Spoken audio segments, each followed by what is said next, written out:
नमस्कार दर्शक बंधु मो सिंदूर अधिकार सीरियल आपण मैंने आज अध्याय देखा पाइबे नताशा अंबिका कति वीडियो कॉल करके आदि को देखी कहते आउ ये होती मो एडी मो उर्वी हजबैंड आउ काली परठू मुझे एडी डाकबी आई कॉल मी हवी आउ मो फोन ने एडी ना तो चेंज करने को पड़ो ना सोना डार्लिंग हवी पुचू एमिति किछि ठीक रहिबो ना।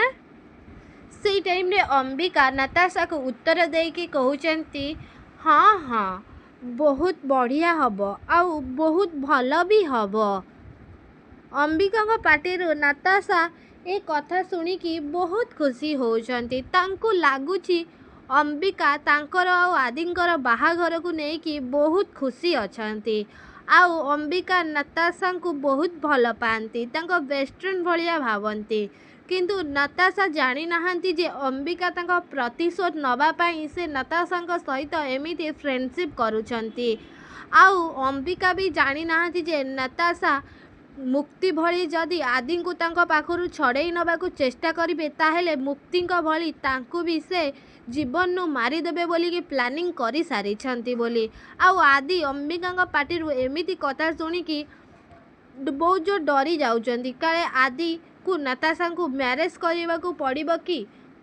हाँ दर्शक बंधु मो सिंदूर अधिकार सीरियल आपण मैंने एमिति किछि आज अध्याय देखा पाइबे।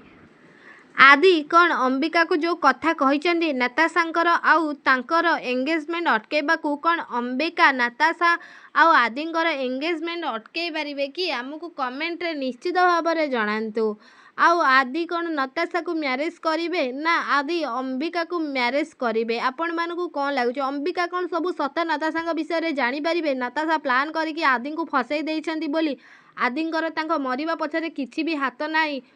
आउरी आदि अंबिका माने मुक्ति को बहुत भल पाती आउ से मुक्ति को मारिबा कथा तो केबे भी भाभी पारिबेनी। आपण मानकु कौन लागुछि आमको कमेंट रे निश्चित भाव में जणांतु। आउ ता पूर्वरु आपण मानकु जदि आम वीडियोटी भल लागिथिबो ताहेले लाइक शेयर कमेंट करने को जमारू भी भूलिबेनी। आउ पाखरे आस्तुवा बेल आइकन को मध्य दबाई दियंतु।